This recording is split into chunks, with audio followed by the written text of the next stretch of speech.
بسم اللہ الرحمن الرحیم۔ اس وقت جس فتوے کا ذکر میں آپ کے سامنے کرنے چلا ہوں یہ نہایت اہمیت کا حامل فتویٰ ہے۔ زمانے ماضی میں بھی اس کی بڑی اہمیت رہی ہے اور آج کے زمانے میں بھی اس کی بڑی اہمیت ہے۔ آج کل جو فلسطین کے حالات چل رہے ہیں، وہاں جس طرح کے حالات پیدا ہو گئے ہیں، تو اس وقت اس فتوے کی اہمیت جو ہے اور زیادہ بڑھ گئی ہے، اور صرف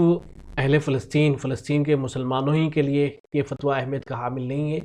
بلکہ جو اور لوگ ہیں دنیا کے اندر، جو اور مسلمان بستے ہیں مختلف علاقوں کے اندر، ان کے لیے بھی یہ بڑی اہمیت کی چیز ہے۔ یہ دیکھیں کہ علماء نے ہر زمانے کے اندر اس امت مسلمہ کی رہنمائی کا فریضہ انجام دیا ہے۔ اب امت مسلمہ میں سے جن لوگوں نے علماء کی بات کو مانا، تسلیم کیا، وہ کامیاب اور کامران ہوئے، اور جن لوگوں نے نظر انداز کر دیا، ہر دھرمی پہ قائم رہے، ان کو نقصان اٹھانا پڑا۔ تو یہ جو مسئلہ اٹھا تھا، اب سے 100 سال پہلے حضرت تھانوی رحمۃ اللہ علیہ نے اس فتوے کو لکھا تھا۔ 1338 ہجری کا یہ لکھا ہوا ہے، اور اس وقت 1442 ہجری چل رہا ہے، تو 100 سال سے بھی زیادہ کا عرصہ ہو گیا ہے۔ تو حضرت تھانوی رحمۃ اللہ علیہ نے اس زمانے کے اندر جو فلسطینی تھے، وہ اپنی زمین کو یہودیوں کو فروخت کر رہے تھے، یہ خیال کرتے ہوئے کہ یہودی کیا بگاڑ لیں گے، ہمارا کمزور ہے، ہمارے سامنے کچھ نہیں کر سکتے ہیں، کیا حیثیت ہے ان کی ہمارے سامنے، تو اگر ہماری زمینیں خرید لیتے ہیں، ہمارے یہاں کے رہتے ہیں، تو ہمارے ساتھ میں رہیں گے۔ تو حضرت تھانوی رحمۃ اللہ علیہ نے اسی طریقے سے جو دوسرے علماء تھے ان سب نے منع کیا کہ یہودیوں کو اپنی زمینیں فروخت نہ کی جائے۔ تو اس زمانے کے اندر جو مسلمان تھے وہاں کے، ان کو لگ رہا ہوگا کہ یہ تو کوئی بہت بڑی بات نہیں ہے، کوئی بہت بڑا مسئلہ نہیں ہے، لیکن اب چل کے ہم یہ دیکھ رہے ہیں کہ کس قدر اس کے نقصانات ہوئے ہیں۔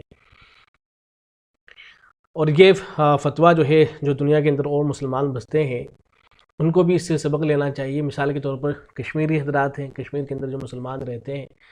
جب کشمیر کے اندر یہ مسئلہ اٹھا کہ حکومت کی جانب سے اعلان کر دیا گیا کہ کشمیر میں جا کے کوئی بھی ہندوستان کے اندر مختلف علاقوں میں جو لوگ بستے ہیں وہاں جا کے وہ اپنی زمینیں خرید سکتے ہیں وہاں،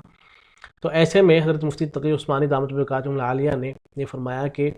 کشمیریوں کو اپنی زمینیں فروخت نہیں کرنی چاہیے، اور حضرت تھانوی رحمۃ اللہ علیہ کا یہ جو فتویٰ ہے اسی کو بنیاد بنا کے فرمایا کہ حضرت تھانوی رحمۃ اللہ علیہ نے منع کیا تھا، لہذا کشمیریوں کو اس سے جو ہے سبق حاصل کرنا چاہیے۔ تو یہ بڑی ہی اہمیت کا حامل فتویٰ ہے، بڑا تاریخی فتویٰ ہے، اس کو دیکھ لیجئے، کتاب ہے امداد الفتاویٰ اور اس کی جلد نمبر 6 ہے۔ یہ حضرت تھانوی رحمۃ اللہ علیہ کے فتاویٰ کا مجموعہ ہے، اسے حضرت مفتی شفیع صاحب رحمۃ اللہ علیہ نے مرتب کیا تھا، اور ابھی جو اس پہ کام کیا ہے، اس کے اوپر حاشیہ وغیرہ چڑھایا ہے، وہ حضرت مفتی شبیر احمد قاسمی دامت برکاتہم العالیہ نے کیا ہے۔ تو اس فتوے کو تھوڑا سا دیکھ لیتے ہیں، چونکہ بڑی ہی تاریخی اور اہمیت کی حامل چیز ہے۔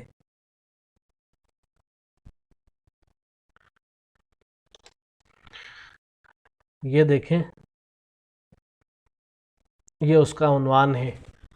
اراضی فلسطین کی بے یہودیوں کے ہاتھ۔ فلسطین کی جو زمینیں ہیں ان کو یہودیوں کے ہاتھ فروخت کرنا کیسا ہے۔ عربی میں اصل تو یہ فتویٰ تھا، عربی ہی میں سوال تھا، حضرت تھانوی رحمۃ اللہ علیہ نے عربی میں جواب لکھا تھا، عربی میں یہ ہے، حضرت مفتی شبیر صاحب نے اس کا ترجمہ کر دیا ہے اردو میں، اسی کو ہم دیکھ لیتے ہیں۔ سوال کیا گیا کہ شریعت اسلامیہ کا ان مسلمانوں کے بارے میں کیا حکم ہے جو فلسطین کی مقدس زمینوں کو یہودیوں کے ہاتھ فروخت کر رہے ہیں، یا ان زمینوں کو یہودیوں کے ہاتھ فروخت کرنے کا واسطہ بن رہے ہیں، جن کا مقصد یہ ہے کہ ان کی زمینیں خرید کر ان کو جلا وطن کر دیں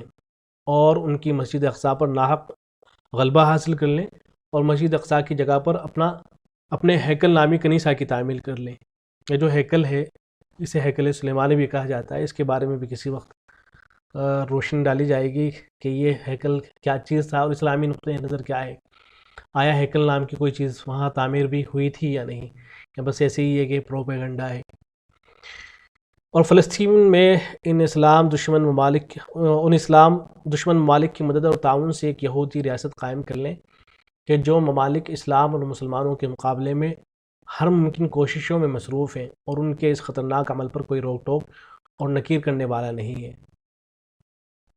دوسری طرف بعض علماء نے ان لوگوں کے بارے میں کفر کا فتویٰ صادر کر دیا ہے جو یہودیوں کے ہاتھوں اپنی زمین فروخت کریں گے، یا کسی دوسرے مسلمان کی زمین ان یہودیوں کے ہاتھ فروخت کرنے میں واسطہ بنیں گے، اور ان علماء کے کفر کا فتویٰ صادر کرنے کی وجہ یہ ہے کہ وہ مسلمانوں کے خلاف کافروں کا تعاون کر رہے ہیں، اور ان یہودیوں سے دوستانہ تعلق قائم کر رہے ہیں جو دن رات مسلمانوں کو فلسطین سے اور اس مسجد اقصی سے دربدر کرنے کی کوشش میں لگے ہوئے ہیں جہاں کی اللہ تعالیٰ نے اپنے پیغمبر علیہ الصلوۃ والسلام کو شب معراج میں سیر کرائی تھی، اور اس کوشش میں لگے ہوئے ہیں کہ مسلمانوں کو وہاں نماز پڑھنے اور ان کے قبرستانوں میں دفن کرنے سے محروم کر دیں۔ نیز اس فتوے میں دوسروں کے لیے سامان عبرت ہے کہ جو بھی مسلمان اس راستے پر چلے گا وہ بھی انہی کی طرح مجرم اور گنہگار قرار دیا جائے گا۔ تو آج جناب کا ان علماء کے فتوے کے متعلق کیا خیال ہے، اور اگر ان کے فتوے کے خلاف کوئی مواد موجود ہو تو فراہم کر کے ہمیں مستفید فرمائے۔ اللہ تعالیٰ آپ کو اجر و ثواب سے نوازے۔ تو یہ جواب ہے، تفصیلی جواب ہے۔ جواب کے اندر حضرت تھانوی رحمۃ اللہ علیہ نے بہت سے جزیات ذکر فرمائے ہیں، اور سوال کے اندر جو دو باتیں معلوم کی گئی تھی، سوال کے دو جزئے ہیں۔ ایک جزیہ تو یہ ہے، ایک بات تو یہ معلوم کی گئی ہے کہ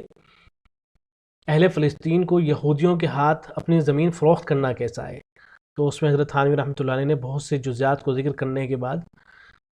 منع فرمایا کہ ایسا نہیں کیا جانا چاہیے۔ دوسرا جو جزیہ تھا وہ یہ تھا کہ کیا جو لوگ ایسا کر رہے ہیں ان کو علماء نے کافر قرار دے دیا ہے، تو اس بارے میں کیا خیال ہے؟ تو اس سلسلے میں حضرت تھانوی رحمۃ اللہ علیہ نے لکھا تھا، دوسرا جو جز تھا اس کا جواب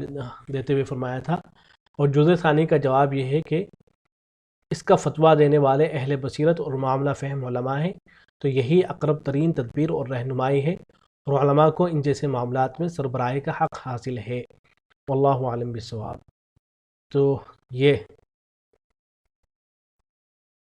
یہاں جو عربی فتویٰ ہے مکمل ہو رہا ہے، کتبہ اشرف علی تھانوی من الہند الحنفی الفاروقی، اور اس پہ رمضان المبارک میں لکھا گیا تھا، اور تاریخ جو درج ہے اس پر وہ ہے 1338 ہجری۔ تو یہ بڑا ہی تاریخی فتویٰ ہے اور بڑی ہی اہمیت کا حامل ہے۔ زمانے ماضی میں بھی اس کی اہمیت تھی، اور آج کے زمانے میں بھی اس کی بڑی اہمیت ہے۔ یہ اگر آپ کے پاس کتاب موجود ہو، اسے آسانی سے آپ ڈاؤن لوڈ کر سکتے ہیں، تو اس کو ڈاؤن لوڈ کر کے اس کو فتوے کا جو متن ہے اس کو پڑھیں، اس کو دیکھیں، بہت ہی کام کی چیز ہے۔ السلام علیکم و رحمۃ اللہ۔